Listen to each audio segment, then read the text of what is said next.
চলে আসলাম আবার একটা মিনি ব্লগ নিয়ে অনেক দিন বাদে। আমি যেহেতু এখন শিয়ালদা স্টেশন, এখান থেকে স্টার্ট করবো আমার ব্লগটি। আশেপাশে পরিবেশটি সবাইকে নজর দিয়ে দেখানোর পরে আমি স্টেশনের দিকে টিকিট কাটতে এগিয়ে গেলাম। অ্যাট লাস্ট টিকিটটা কেটে নিলাম। এবার এগিয়ে যাচ্ছি, বোর্ডটা চেক করবো আমার ট্রেনটা কটায় আছে। যেহেতু ট্রেনে বোর্ডে চেক করলাম আমার ট্রেনটি আছে, যেহেতু 9 নম্বরে আমার ট্রেন খানিক্ষণ বাদে ছেড়ে দেবে।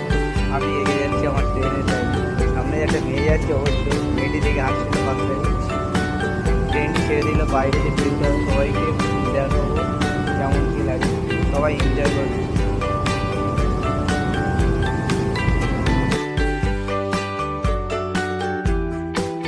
অনেকদিন বাদে যেহেতু বাড়ি যাচ্ছি, আশেপাশে দেখে অনেকটা না কেমন একটা ফিলিংস আলাদা কাজ করছে।